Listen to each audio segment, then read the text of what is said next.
കോൺഗ്രസ് നിയന്ത്രണത്തിലുള്ള Irinjalakuda town cooperative ബാങ്കിന് കർശന നിയന്ത്രണങ്ങൾ ഏർപ്പെടുത്തി റിസർവ് ബാങ്ക്.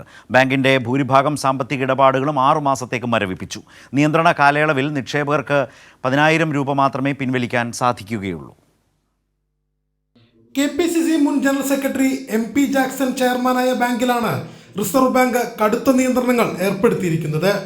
ജില്ലയിൽ 19 ബ്രാഞ്ചുകളുള്ള ബാങ്കിന് 71 കോടി രൂപയുടെ നഷ്ടമാണ് ഓഡിറ്റിൽ കണ്ടെത്തിയിട്ടുള്ളത്. 1996 Irinjalakuda town cooperative bank urban ബാങ്കായി ഉയർത്തിയത്.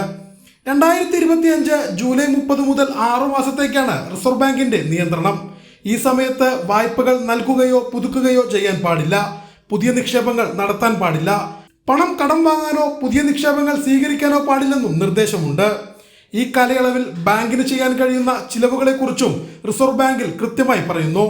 ജീവനക്കാരുടെ ശമ്പളം, വാടക, അവശ്യ ബില്ലുകൾ എന്നിവയ്ക്കായി ബാങ്കിന് പണം ചെലവിടാം. രാഷ്ട്രീയ താൽപര്യം മുൻനിർത്തിയുള്ള MP ജാക്സന്റെ പ്രവർത്തനമാണ് ബാങ്കിനെ പ്രതിസന്ധിയിലാക്കിയതെന്നാണ് ആക്ഷേപം. കൈരളി ന്യൂസ്, തൃശൂർ.